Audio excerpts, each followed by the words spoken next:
আর এরা ক্ষমতা না পাতি যে খারাপ, এখনো ক্ষমতায় পায়নি, সব দখল করে নিছে। তাহলে ক্ষমতা পাইলে এরা কি করবে? বেগম জিয়ার বাড়ির সামনে একটা বালু ট্রাক দিল, সেই ট্রাক পর্যন্ত নড়াবার পারেনি। জোরে কথা বল, সত্য কথা বলতে হবে। পারছে? আজকে বিশাল বিশাল নেতা বড় বড় গল্প মারতেছে, খালি নির্বাচন চাই, নির্বাচন চাই, এ চাই, সে চাই। এত জোরকে ক্ষমতা, তোর একটা বালু ট্রাক লড়াবার পারিস নি রে। মা বলতেছে, বাবা বাইরে যাস না বাবা, বাইরে জঙ্গলে বাঘ আছে বাবা, বাইরে গেলি বাঘ তো খাবে, যাস না বাবা। মায়ের কথা মতো ছেলে আর বেড়া যায় না। কিন্তু জঙ্গল বাড়তে বাড়তে, জঙ্গলকে আর জঙ্গল থাকে, জঙ্গল যদি সাফ করার কেউ না থাকে, আপনারা বলেন তো, যেই জমির ঘাস শুরু হয়েছে আপনি বেড়া যান না, খালি উইয়া থিয়ে চলে যাচ্ছেন। ধান কাটার সময় কাটবার যায়, দেখেন ধানই নেই। তাহলে মাঝে মধ্যে যাওয়া দরকার আছে না নাই? যাইয়া দেখালে ধান আছে না ঘাস আছে। আপনি কুন্ডা থুবেন, কুন্ডা থুবেন না, কন্ত কথা কন না কেন? কুন্ডা থুবেন, ঘাস মারা ফেলে দেবেন, ধান থুবেন, ঠিক কিনা বলেন? তখন মা বলতেছে, বেড়া যাস না বাবা, বাইরে বাঘ আছে তো, কিন্তু বাঘ খায় ফেলবে। ওই মায়ের কথা শুনে আর যায় না। ওই না যাওয়ার কারণে জঙ্গল বাড়তে বাড়তে বাড়তে বাড়তে বাড়ির দরজা জানলা পর্যন্ত জঙ্গল চলে যাচ্ছে। এখন বাঘ এসে জানলা উয়া উয়া করতেছে, জানলাতে এসে বাঘ খালি চিল্লাচিল্লি করতেছে। তখন ছেলে বলতেছে, মা আপনি আমাকে বেড়া যাওয়া মানা করলেন, এখন তো বাঘই আমার জানলার কাছে আসলে, এখন কি? তখন মা কান্দের বলে, বাবা আমি বড় ভুল করছি রে, আমি বড় ভুল করছি। তো বলা লাগতো বাহিরে যা, খালি হাতে যাস না, বাহিরে যা, খালি হাতে যাস না, দাও লিয়া যা, কুড়াল লিয়া যা, জঙ্গল কাটা সাফ কর। জোরে কোন কথা দেখি না? জঙ্গল কাটা সাফ করলে বাঘ আসবি জানলা। 15 বছর বিএনপি কোথায় ছিল? বেগম জিয়ার বাড়ির সামনে একটা বালু ট্রাক দিল, সেই ট্রাক পর্যন্ত নড়াবার পারেনি। জোরে কথা বল, সত্য কথা বলতে হবে। পারছে? আজকে বিশাল বিশাল নেতা বড় বড় গল্প মারতেছে, খালি নির্বাচন চাই, নির্বাচন চাই, এ চাই, সে চাই। এত জোরকে ক্ষমতা, তোর একটা বালু ট্রাক লড়াবার পারিস নি রে। আর আমাকে জামাত ইসলামের এই বড় বড় নেতাগুলা ফাঁসি দিল, আমরা হরতাল দিয়া বাড়িতে বসে থাকি, রাস্তার দাঁড়াবার পারি না, বাড়ালি গুলি করবি। জোরে কোন কথা ঠিক কিনা? অনলাইনে মিটিং শুরু হয়ে গেছিল, অনলাইনে মিটিং। ভাই 4 জন টুপিওয়ালা আটকে হলি পুলিশ কয় ওটি কি হচ্ছে? বিয়া খাওয়ার সময় 10 জন টুপিওয়ালা মাঝ রাস্তার টুপি খুলে তারপর যাই। যে 10টা টুপিওয়ালা যদি এক জায়গায় বিয়া খাবার যায় তাহলে পুলিশ যাবি, কে টুপিওয়ালা আটকে হলো কেন? এমন একটা পরিবেশ যখন তৈরি হলো, তখন আমাদের কলিজার টুকরা সোনামণিরা আর ঘরের মধ্যে থাকলো না, তারা বাইরে চলে আসলো। জোরে কোন কথা ঠিক কিনা? আর বাইরে যখন কেউ আসে তখন বসে থাকে আসে না, তাকে দাঁড়িয়ে থাকে আসা লাগে। জোরে কোন কথা ঠিক কিনা? কথা বলে। এই কিছুদিন আগেই ঘটনা, মীর কাসিম আলীর কাছে এসে বলতেছে, উকিল সাহেব, স্যার আপনার এই গোয়ারকি করার কারণে বহু প্রস্তাব দেওয়া হয়েছিল আপনার, যে ইবনে সিনা আপনি দান করেনি, ইসলাম ব্যাংক দিয়ে দেন, আপনি এই প্রস্তাবগুলো গ্রহণ করলে আজকে আপনার ফাঁসি হয়, আজকে রাত 12টায় আপনার ফাঁসি হবে। তো মীর কাসিম আলী মুসকি মুসকি হাসে আর কয়, আলহামদুলিল্লাহ। উকিল বলতেছে, স্যার রাত 12টায় ফাঁসি হবে, এটা শুনে আলহামদুলিল্লাহ বলতেছেন? মীর কাসিম আলী বলে, এখন কয়টা বাজে? বলে এখন বাজে হচ্ছে রাত 9:30। তাহলে এখন 2.5 ঘন্টা পরে ফাঁসি হবে। তা 2.5 ঘন্টা খামা কাছে আপনার থেকে লাভ কি? আমি 2 ঘন্টা ঘুম পাড়ি, 2 ঘন্টা ঘুম পাড়ি, যদি চেতন না পাই তাহলে তুমি এসে আমাকে ডাক দিও। উকিল কান দেওয়ার কয়, পাগলা রে, ফাঁসি হবে ওরি, ওই বলে ঘুম পাড়বি, চেতন যদি না পাই তাহলে আমি বলে ডাক দেব। উকিলের নাম হলো তাজুল ইসলাম। মনে মনে চিন্তা করতেছে, ফাঁসির চিন্তায় লোকটা পাগল হয়ে গেছে, ফাঁসির কন্ডম সেল থেকে বাইরে চলে গেছে। যেই 11:30 বাজে, রাত যখন 11:30, তখন দৌড়ে এসে দেখে মীর কাসিম আলী নাক ডেকে ঘুম পাড়তেছে। উকিল কয়, মাত্র 8 ঘন্টা আছে, যে ঘুম পাড়তেছে ডাক না দিলে তো চেতনই পাবি না। কথা আছে 8 ঘন্টা আগে ডাক দেওয়ার, পায়ে ঝোঁকায় এসে এতন করে বলতে স্যার লাভ ধরে বলতেছে ফাঁসির কি সময় হয়েছে? না স্যার এখন 8 ঘন্টা আছে। আলহামদুলিল্লাহ। উকিল বলতেছে স্যার 8 ঘন্টা পর ফাঁসি হবে, আপনি আল্লাহ শুকরিয়া আদায় করলেন। বলে 8 ঘন্টা সময় যখন হাতে আসে তখন কি করব?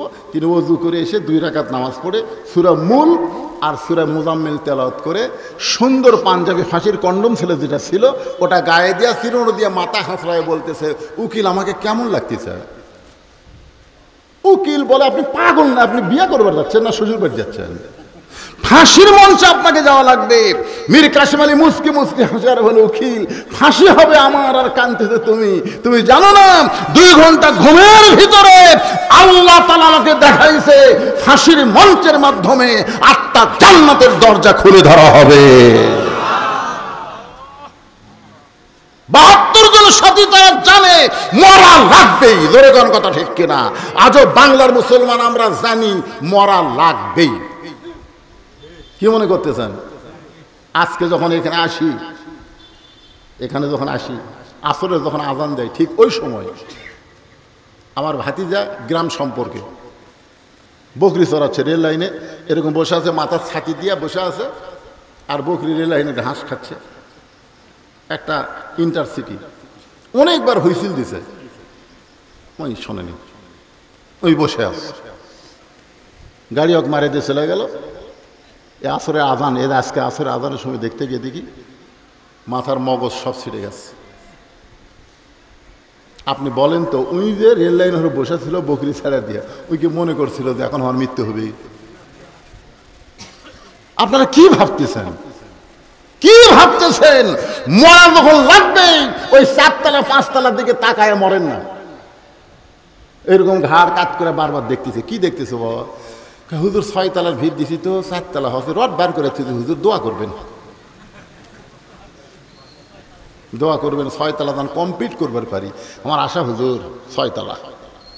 2 কান্দে 2 ফেরেশতা কয় তুই শয়তান রে, নিচতলা মানে 1 তালাও না, তোর জায়গা হলো নিচতলা। জোরে কোন কয় তালা? কথা কন না কেন? যাওয়া যখন লাগবেই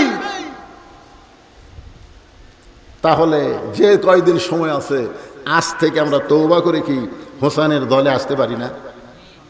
হোসেন রাদিয়াল্লাহকে যখন তীর মারা হলো, বর্ষা মারা হলো, আমাদের একজন অতিথি বললেন তিনি যখন নামাজের মধ্যে রত ছিলেন, জুমার দিনে নামাজের মধ্যে রত ছিলেন, এমন সময় তাকে হত্যা করা হলো।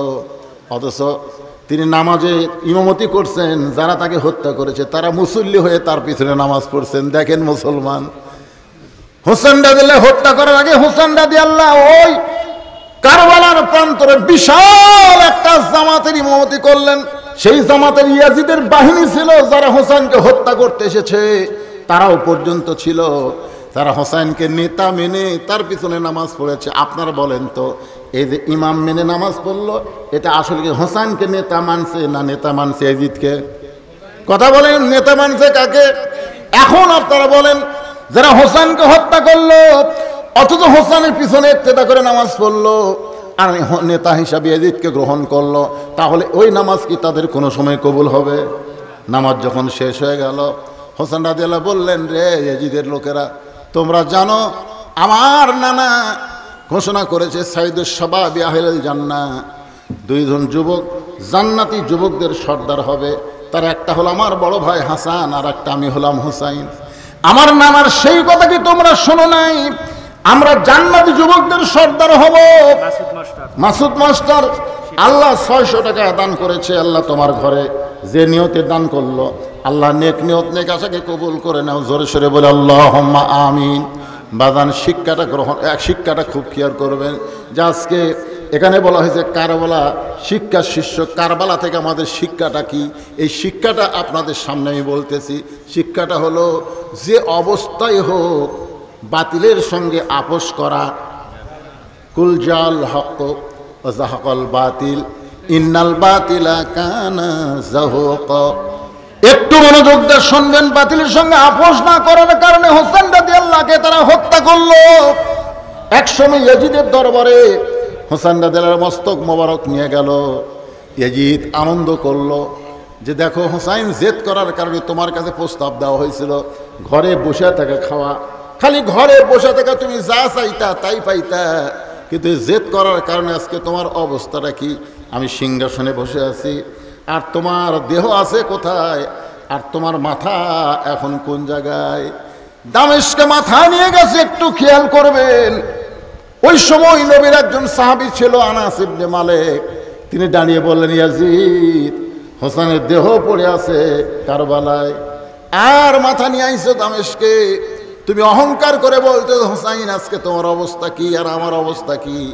আমি নবীর একজন সাহাবী বলতেছি, যে হোসাইনের মাথা নিয়ে তিরস্কার করতেছ, ওই হোসাইন দুনিয়ার সাধারণ কোনো মানুষ না, যেই মানুষটা নবীকে ঘোড়া বানায়া নামাজ পড়েছে। জোরে কান সুবহানাল্লাহ। আমি নিজে দেখেছি নবীর পিঠের উপরে চড়ে হোসেন রাদিয়াল্লাহু ছোট্ট মানুষ, চল ঘোড়া চল, চল ঘোড়া চল। নবী নামাজ থেকে সেজদা উঠাই নাই। নামাজ যখন শেষ হয়ে গেল, এক সময় আমি আনাস নবীর কানে গিয়ে বললাম, ইয়া রাসূলুল্লাহ, যতক্ষণ হোসেন আপনার পিঠে চড়ে বসে চল ঘোড়া বলল, আপনি মাথা সেজদা থেকে মাথা তুললেন না। আল্লাহ নবী বলেন, আনাস, আমি সেজদা থেকে মাথা তুলতে চাইছিলাম, কিন্তু নামাজের মালিক আল্লাহ বলেছে, আল্লাহ, ওগো আল্লাহর নবী, আমি হোসেনকে এত ভালোবাসি যে ভালোবাসার কারণে যতক্ষণ হোসাইন আপনার পিঠে বসে থাকবে ততক্ষণ আপনি সেজদা থেকে মাথা তুলবেন না। সেই নবীর দরদের মানুষটা বাতিলের সঙ্গে আপোষ না করে জীবন দিল। আল্লামা সাইদি হুজুর বাতিলের সঙ্গে আপোষ না করে জেলের মধ্যে তাকে জেল থেকে হাসপাতাল নিয়ে গিয়ে তাকে হত্যা করা হলো। জোরে কোন কথা ঠিক কিনা? আপনারা কি মনে করতেছেন? সামনে যদি আমাদের কোনো বিপদ আসে, আল্লাহ কোরআনে বলেছেন, ওয়ালা নাবলুওয়ান্নাকুম বিশাইয়্যিম মিনাল খাউফি ওয়াল জুই ওয়া নাকসিম মিনাল আমওয়ালি ওয়াল আনফুসি ওয়াস সামারাতি ওয়া বাশশিরিস সাবিরিন। আল্লাহু আকবার। নানা রকম বিপদ আপদ মুসিবত আসবে সামনে। সমস্ত বিপদ আপদ মুসিবতের মধ্যে ধৈর্য ধারণ করে মা যেমন তার সন্তান নেয়। কে দিল? মাওলানা আতাউর রহমান 1000। মাওলানা আতাউর রহমান 1000। বজলুর রহমান সাবেক মেম্বার। বজলুর রহমান সাবেক মেম্বার 500। মওদুদ আহমেদ মহির মেম্বার বর্তমান 1000। মোট 2500 টাকা দান করেছে আল্লাহ তিনজনের পক্ষ থেকে। আল্লাহ দানকে কবুল করেন। জোরে বলে আল্লাহুম্মা আমিন। ভাইজান, কি শিক্ষা পেলেন আজকে থেকে? এখানে আলোচনার ভিতরে একটা শিক্ষা পেলেন তো আপনারা? কি শিক্ষা? বাতিলের সঙ্গে বিপদ আপদ মুসিবত আসবে। আর দুনিয়া ও সিজনুল মুমিনিন, দুনিয়া হচ্ছে মুমিনদের জন্য জেলখানা। অনেক মনে করবেন যে হোসেন রাদিয়াল্লাহু পরাজিত হচ্ছে, তা না, ইয়াজিদেরাই পরাজিত হচ্ছে। জোরে কোন কথা ঠিক কিনা? জয় পরাজয়ের সমস্ত বিচারের মালিককে। আরো জোরে বলেন। হোসেন রাদিয়াল্লাহু মৃত্যুবরণ করে নাই, বরং জীবিত আছে। আল্লাহ কোরআনে বলেছেন, আমার রাস্তায় যাদেরকে হত্যা করা হয়, ওয়ালা তাকুলু লিমা ইউকতালু ফি সাবিলিল্লাহি আমওয়াত বাল আহইয়া, আমি আল্লাহ বলতেছি তারা জীবিত। এখনো যাদেরকে অন্যায়ভাবে হত্যা করা হয়েছে, ইয়াজিদের মতন ক্ষমতার চেয়ারে পায়া হোসেনের মতন ভালো মানুষকে যারা 15 বছরে হত্যা করলো, কি মনে করতেছেন? আল্লাহর কাছে তারা অবশ্যই শাহাদতের মর্যাদা লাভ করবে। যে সমস্ত যুবকেরা জীবন দিল এই পবিত্র মুহররম মাসে, আমরা শিক্ষা গ্রহণ করে সবাইকে নিয়ে এখন আল্লাহর কাছে আমরা মোনাজাত করব। সবাই একটু ইস্তেগফার পড়ে, আস্তাগফিরুল্লাহ রাব্বি মিন কুল্লি জামবি ওয়া তুবু ইলাই। ভাইজান যারা দাঁড়িয়ে আছেন সবাই বসেন, সবাই বসেন। পবিত্র দিন, পবিত্র রাত। সাদ্দাম পুরসগরকা 500 টাকা বাকি দেখ, এগুলো লেখেন, অসুবিধা নেই, যাই দিবে। এখানে একটা হাদিসের মধ্যে বলা হয়েছে, গোপন দান প্রকাশ করবে না, আরশের ছায়া তার মাথার ওপর হাসরের ময়দানে ছায়া হবে। বড় বড় কাজগুলো সব গোপন দানই হয়। প্রকাশের কয় টাকা দান হয়? এই কয় টাকা দান দিয়ে মসজিদ দোতলা হয় না, কয় টাকা দান দিয়ে মসজিদ টাইস ফাইস হয় না, এগুলো সব গোপনই হয়। আল্লাহর অনেক বান্দা আছে তারা প্রকাশ্যে দান করতে স্মরণ করে, তারা গোপনে দান করে। এই জন্যে সব বড় বড় বাংলাদেশে দেখবেন বড় বড় যত কাজ হয়েছে, এটা কি প্রকাশ্যে দানে হয়েছে? এটা গোপন দানে হয়েছে। এমন কতগুলো লোক ঠেকে যায়, তারা নিয়ত করতে বাধ্য হয়ে যায় যে আল্লাহর ঘরে আমাকে 10,000 টাকা না দিলে এই বিপদ থেকে আমি রক্ষা পাবো না। এভাবে কিছু লোক আছে, তারা দিবে ইনশাআল্লাহ। আল্লাহুম্মা সাল্লি আলা মুহাম্মদ, আল্লাহুম্মা বারিক আলা মুহাম্মদ, আল্লাহুম্মা সাল্লি আলা সাইয়্যিদিনা শাফিনা নবিয়িনা মাওলানা মুহাম্মদ ওয়া আলা আলিহি ওয়া সাহবিহি ওয়া বারাক সাল্লিম। আল্লাহুম্মা আমিন। আল্লাহুম্মা আনতাস সালাম ওয়া মিনকাস সালাম তাবারাকতা ইয়া যাল জালালি ওয়াল ইকরাম। আল্লাহ গো, কঠিন বৃষ্টি হলো, এরপরেও তোমার বান্দারা বৃষ্টির দিকে খেয়াল না করে তোমার মহব্বত কলিজার মধ্যে নিয়ে আজকে বৃষ্টি ভেজা রাতে তোমার জান্নাতের বাগানে বসে দীর্ঘ সময় পর্যন্ত কারবালার উপরে যারা আলোচনা শুনল, আল্লাহ মেহেরবানি করে আজকের মাহফিল আমাদের সকলের হেদায়েতের জন্য, সকলের নাজাতের জন্য, জান্নাতের জন্য আল্লাহ কবুল করে নাও। শুরু থেকে শেষ পর্যন্ত যতটুকু আলোচনা হয়েছে আল্লাহ, এর মধ্যে যদি ত্রুটি হয়, ভুল হয়, মাফ করে নাও। যা হাদিয়া মঞ্জুর করো সোনার মদিনায় নবী পাকের রওজা মোবারকে আল্লাহ কবুল করে নাও।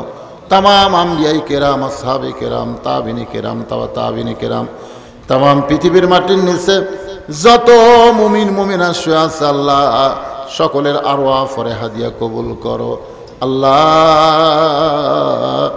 আমরা যারা হাত তুলেছি, আমাদের জনম দুঃখনী মা বাবা যাদের কবরে চলে গেছে, আল্লাহ মেহেরবানি করে মা বাবার কবরকে জান্নাতের টুকরা বানিয়ে দাও আল্লাহ। নাঙ্গাফিরকে তার রুহানি দোয়া আমাদের সকলের জন্য কবুল করে নাও। এই আল্লাহ, আমার মা বোনেরা পর্দার অন্তরালে বসে বসে শুনেছে, আবিদা সালিহা পদ্মানিসি কবুল করে, মা ফাতেমার চরিত্র দান করে দাও। আজকে 10ই মুহররমে আল্লাহ তুমি কত কি ঘটাইছো, সব খবরগুলো সুখের খবর। কিন্তু আল্লাহ নবী দুনিয়া থেকে বিদায় নেওয়ার 53 বছর পরে আয় আল্লাহ যে ঘটনা ঘটেছে, সেই কারবালা যেটা মুহররমের আশুরার মধ্যে নাই, আল্লাহ সেই কারবালা শীর্ষক আলোচনা করলাম। আল্লাহ হুসাইনি মুসলমান হিসেবে আমাদেরকে কবুল করো, ইয়েজিদি মুসলমান থেকে আমাদেরকে হেফাজত করো। আয় আল্লাহ তাআলা মেহেরবানি করে যারা কষ্ট করে মেহনত করে এত সুন্দর আয়োজন করেছে, বৃষ্টি হলেও বৃষ্টি পড়বে না আল্লাহ, বাড়তি খরচ করে যারা এই জান্নাতের বাগান লাগাইছে, প্রতি বছর লাগায়, আল্লাহ তাদের সকলকেই জান্নাতি মানুষ হিসেবে কবুল করে নাও।